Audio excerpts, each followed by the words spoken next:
signalnya jadi lebih bagus. Oke, bisa dilihat. Oke, signal PWM nya sudah bagus, normal. Terus kita coba nyalakan guys. Bismillahirrahmanirrahim. Oke, lampu nggak nyala, artinya nggak ada short, dan lampu indikator sudah nyala.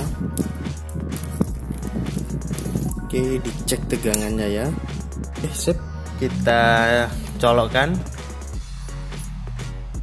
Oke, nggak ada short. Nah, oke, lampunya nyala.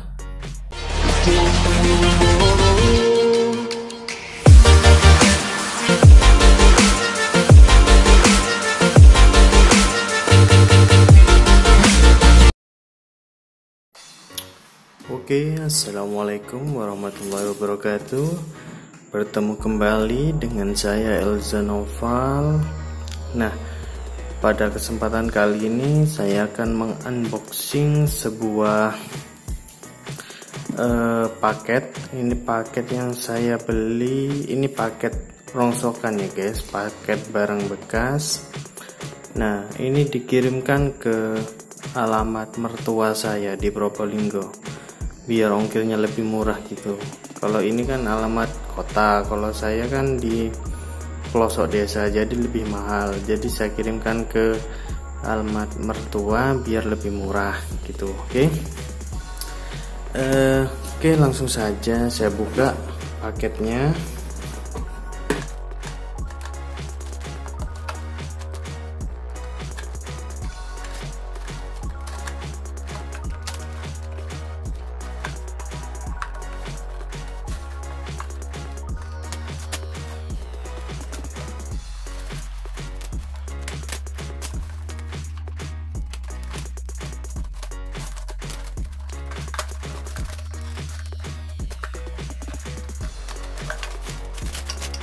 Ini dia isi paketnya, sebuah power supply. Oke, power supply DC 12 volt 33 ampere. Oke, ini nampaknya itu cukup bermerek guys, tapi kayaknya keadaannya rusak ini guys. Oke, kita buka dulu.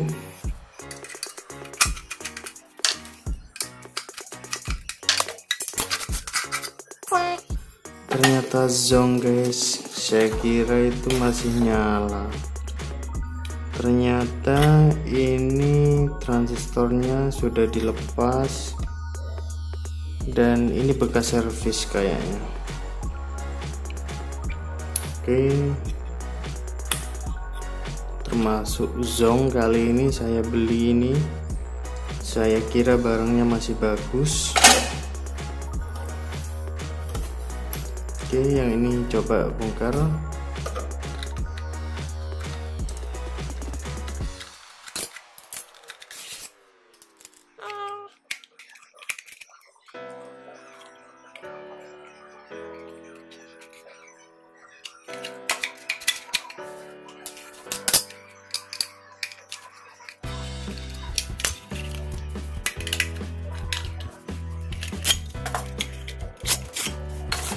Oke, seperti ini isinya.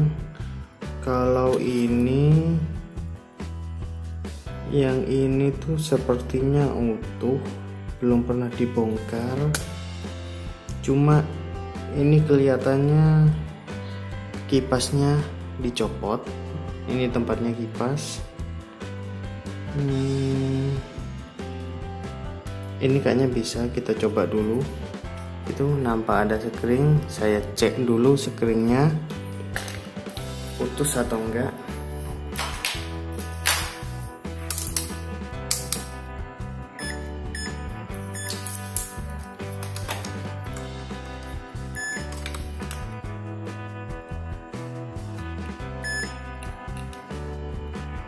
Oke guys, ini sekringnya putus, berarti ini mengindikasikan ada sesuatu.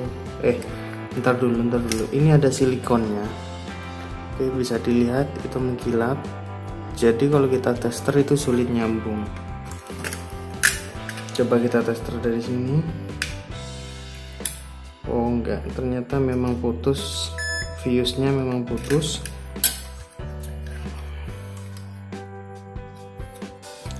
Oke, kita coba tes bagian dioda.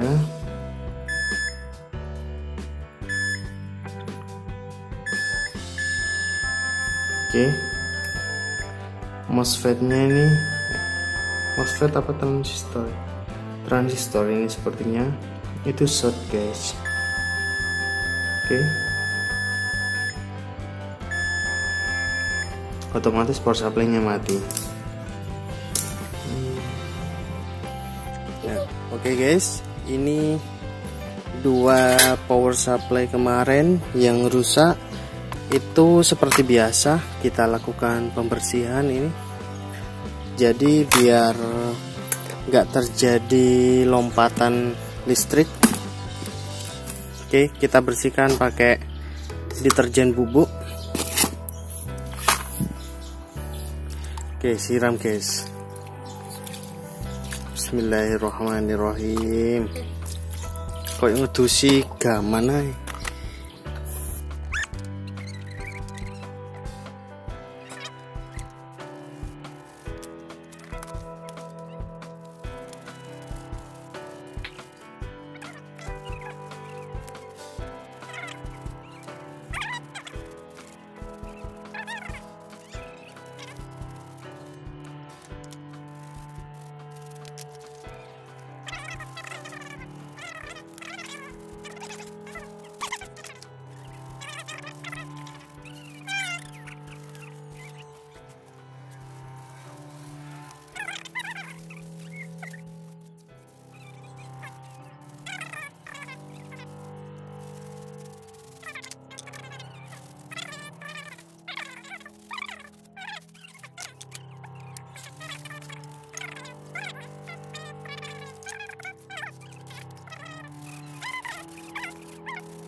Nah, jadi setelah itu dicuci bersih, itu dikeringkan dulu gengs. Dikeringkan dulu, baru nanti kalau sudah kering, baru nanti kita cek lebih lanjut. Nah, kali ini kita mulai coba cek oprek-oprek SMPS ini.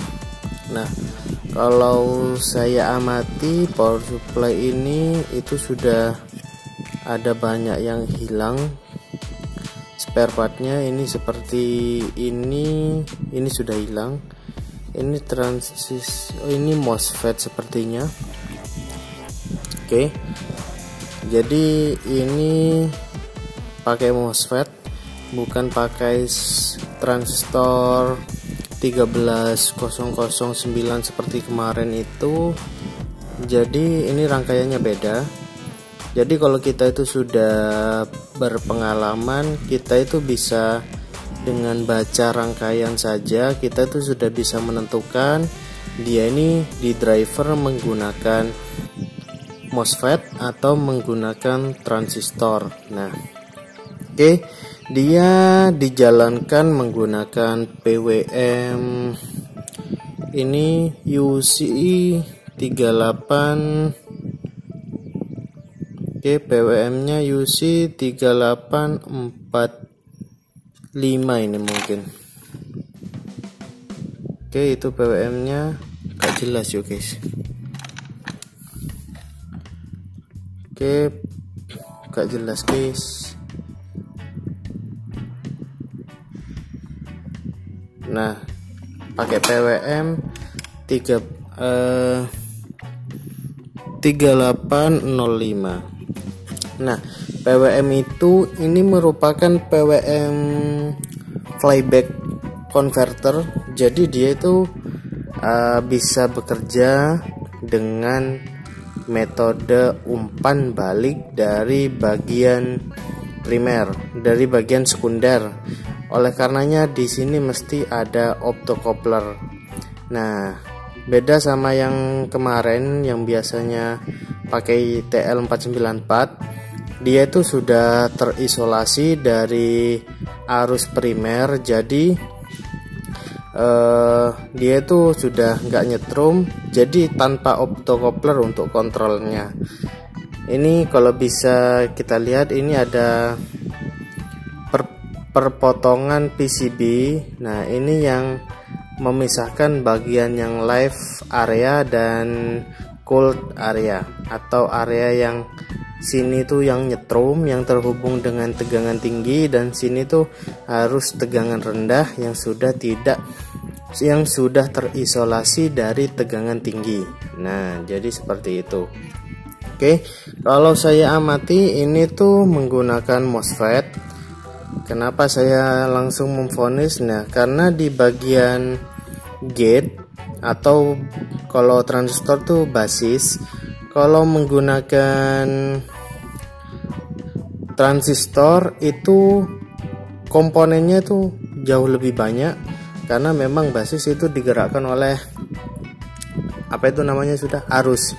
Jadi mesti ada kapasitor. Tapi kalau MOSFET dia itu dioperasikan dengan tegangan, jadi tidak perlu kapasitor. Nah, oke, bisa dilihat hanya ada 2 resistor dari output trafo GDT ini. Nah, ini trafo gate drivernya. Jadi ini kerjanya dual switch. Jadi flyback model UC 3845 dia itu hanya mengeluarkan satu signal PWM. Nah, satu signal PWM itu dijadikan 2 buah signal oleh trafo GDT ini untuk mendrive kedua MOSFET ini. Kedua MOSFET ini nyalanya bareng, tapi gate-nya nggak bisa dijadikan satu. Nah, itu model dual switch. Oleh karenanya dia harus ada trafo GDT, gate driver transformer, yang merubah signal dari 1 pulse menjadi 2 pulse, atau 1 denyutan menjadi 2 denyutan. Mungkin seperti itu. Nah, oke, beda dengan kalau yang model half bridge seperti kemarin yang TL494. Jadi dari satu IC ini, dari satu IC TL494 itu mengeluarkan 2 signal pulse. Jadi ada 2 signal pulsa. Nah, mungkin seperti itu. Bahasanya agak ndeso ya guys. Nah, kita cek dulu ini. Mungkin itu transistor sudah mati, makanya dibuka, tapi nggak bisa perbaiki mungkin. Oke, kita cek apakah short. Oke, pertama kita cek fuse. Ini fuse. Kita cek fuse-nya. Nanti yuk. Oh, ini fuse.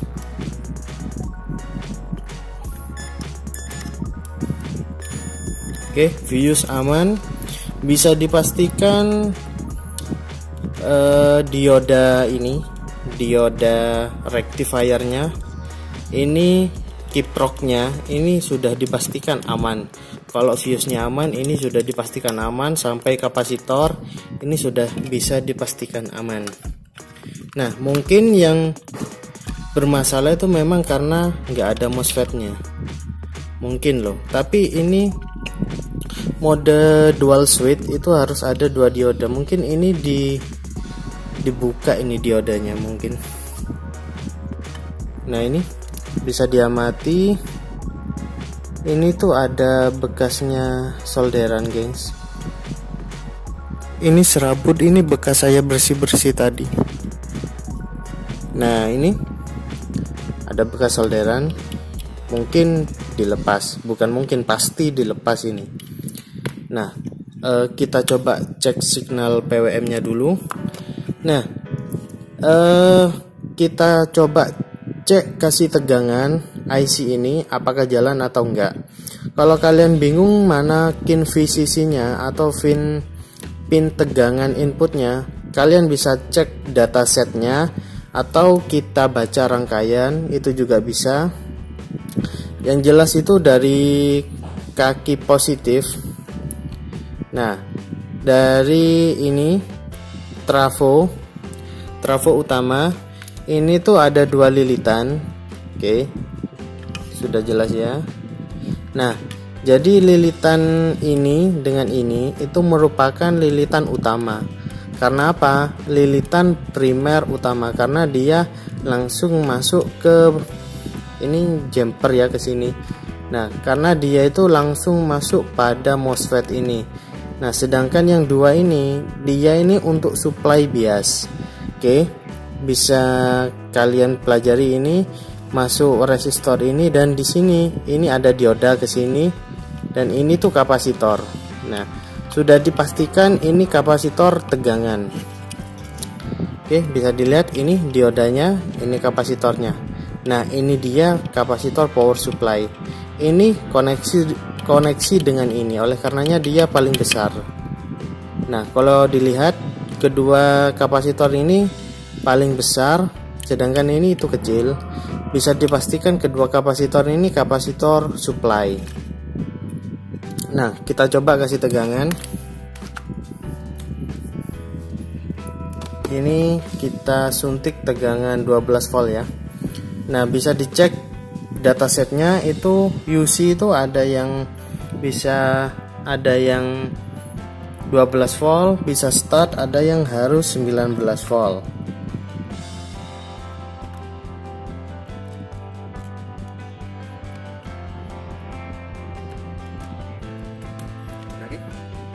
Jadi bagian positif dari power supply saya taruh di setelahnya dioda. Kalau di sebelumnya dioda pasti short karena langsung masuk lilitan. Oke, kita cek frekuensinya.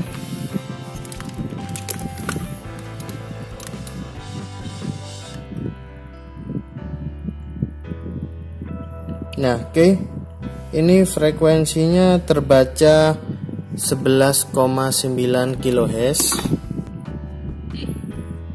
Oke, kita langsung taruh di trafo ini. Nah, dia terbaca 12 kHz. Nah, kita cek di bagian output trafo ini ya. Trafo GDT yang masuk ke bagian MOSFET. Oke, keluar juga. Berarti bisa dipastikan rangkaian PWM itu aman. Nah, kita cek menggunakan osiloskop. Nyalakan dulu.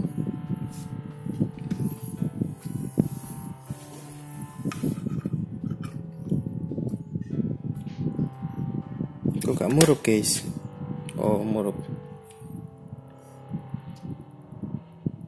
Nah, oke. Bagian negatif saya taruh mana ini? Ini aja, di sini aja. Nah, bagian negatif saya taruh situ, dan ini saya taruh di kakinya trafo ya. Oke, bisa dilihat keluar signal PWM-nya. Nah, setelah itu saya coba shortkan bagian kontrol. Ini tadi ada 3 buah optocoupler. Saya coba cek satu-satu. Nah, ini merupakan umpan balik untuk kontrol PWM-nya, kontrol tegangan. Jadi ketika dia short, tegangan yang masuk ke driver itu full, seperti itu. Nah, bisa dilihat signalnya menjadi tegas ketika ini ada umpan balik. Nah, oke. Coba yang satunya, optocoupler satunya. Oke. Optocoupler yang ini dia itu fungsinya untuk mematikan PWM ketika mungkin di sini terjadi over voltage atau tegangan output yang berlebih. Jadi power supply ini langsung akan standby seperti ini. Nah, begitu juga dengan mungkin ini under voltage. Jadi ketika ada penurunan tegangan sampai melewati batas toleransi, dia akan langsung shutdown seperti ini PWM-nya. Nah, oke, kita coba cek di bagian gate MOSFET-nya. Oke, kita coba di sini di gate MOSFET.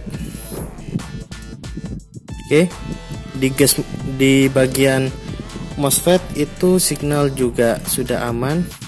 Oke, bisa dibandingkan sama signal yang tadi di sini itu amplitudonya itu jauh lebih besar. Bisa dipastikan ini sistem sudah berjalan normal. Nah, oke, sekarang saya coba ini saya matikan dulu. Oke, karena ada 2 buah dioda, yang satu dicopot, saya cek dioda yang ini putus atau enggak. Dan ini R sensor arus juga akan saya cek putus atau tidak.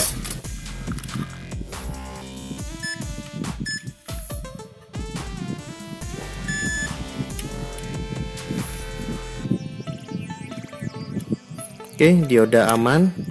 Terus R limitnya, oke, R limit aman 0,1 ohm. Oke, 0,1 ohm aman. Kalau gitu saya coba langsung kasih MOSFET aja. Nah, oke, kita coba carikan MOSFET di sini. MOSFET ini MOSFET-nya kecil-kecil aja, nggak butuh yang arusnya terlalu besar.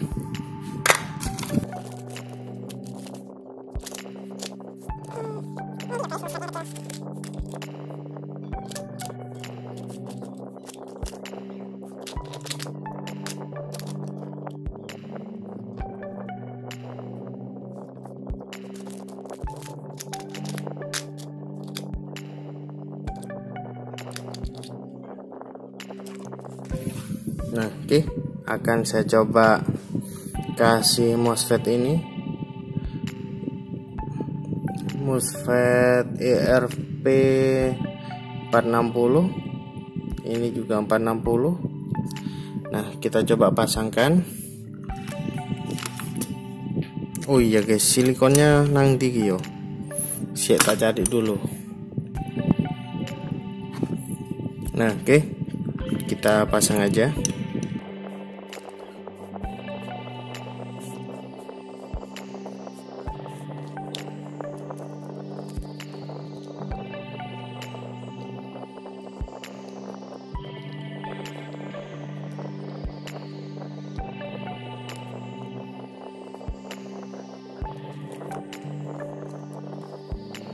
Oke, kita pasang silikon osilatornya supaya nggak terjadi short.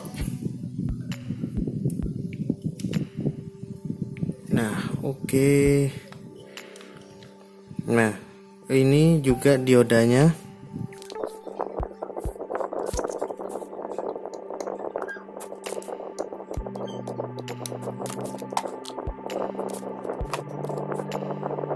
Ingat guys, dioda untuk switching itu harus ultra fast ya, nggak sembarang dioda. Arahnya juga jangan sampai keliru.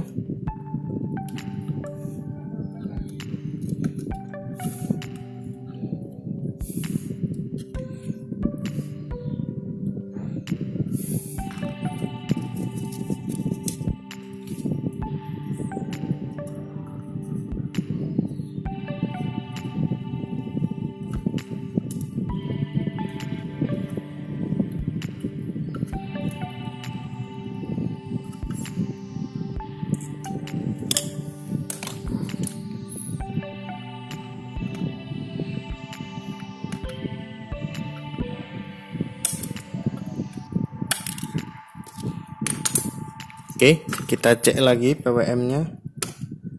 Pakai dulu. Pakai power supply dulu.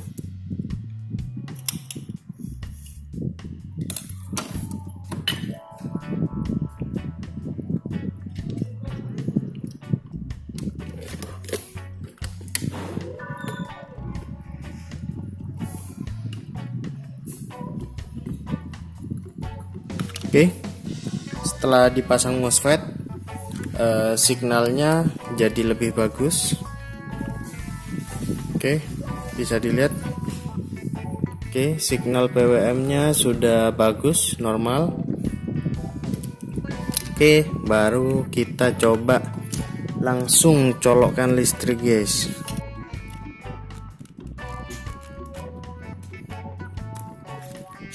Oke, pastikan nggak ada kotoran yang bersifat konduktor.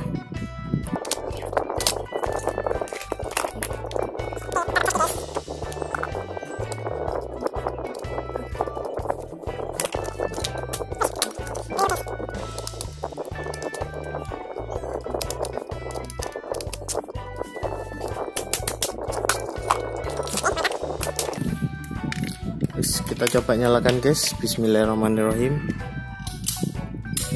Oke, lampu nggak nyala, artinya nggak ada short, dan lampu indikator sudah nyala. Oke, dicek tegangannya ya.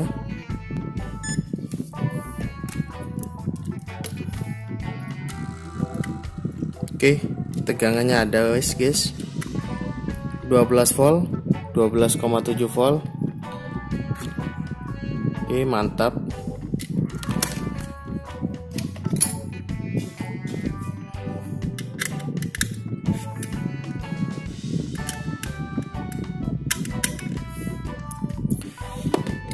Nah, oke.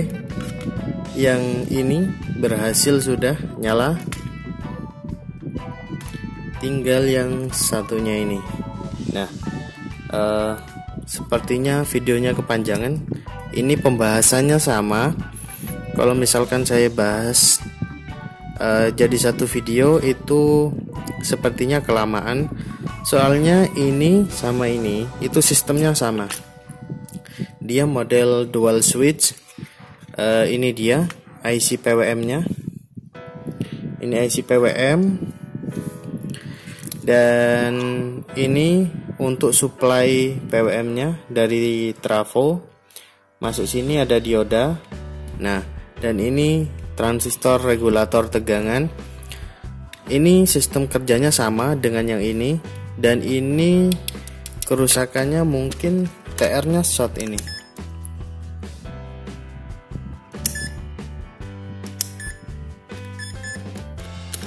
Oke, kita coba. Nah, oke, ternyata benar. Ini MOSFET-nya short, sama pembahasannya. Oh, ini penyebabnya. Bisa dilihat ada sebuah dioda yang gosong di sini. Oke, mungkin sama permasalahannya dengan SMPS yang ini. Dioda yang hilang itu mungkin sengaja dilepas karena mungkin rusak seperti ini. Nah, oke, sementara ini akan saya oprek dulu. Nanti hasil videonya akan saya lampirkan aja dikit-dikit karena nanti terlalu panjang. Nah, oke. Yang power supply yang ini itu sudah oke, sudah jadi. Nah, jadi tadi ada tambahan kerusakan, yaitu pada saat saya cek bagian fuse, itu fuse-nya putus. Dan ini saya tambah, saya jumper. Ternyata yang tewas itu dioda rectifiernya ini. Nah, kan aslinya tuh ini. Nah, aslinya ini berhubung saya nggak punya yang sama, jadi yang ada saya samakan. Akhirnya bisa. Nah, terus pada bagian MOSFET dia mati satu, yang ini mati. MOSFET 13 ampere 13N50 saya ganti seadanya, sama 13 ampere juga tapi. Nah, itu aja pada servis kali ini. Oh ya, dioda itu juga. Nah, dioda itu juga sudah saya ganti. Nah, saya ganti bekas itu kakinya gak cukup, jadi saya sambung kakinya. Oke, sudah itu aja. Yang lain aman, normal. Nah, ini tuh PCB tuh aman dari goresan, aman dari short. Itu ada lapisan silikonnya. Nah, lapisan silikon ini nggak bisa ditembus ujung tester ini, jadi harus dipanasi solder dulu, baru dia akan mengelupas bagian pelindungnya. Nah, oke. Saya coba aja, saya nyalakan.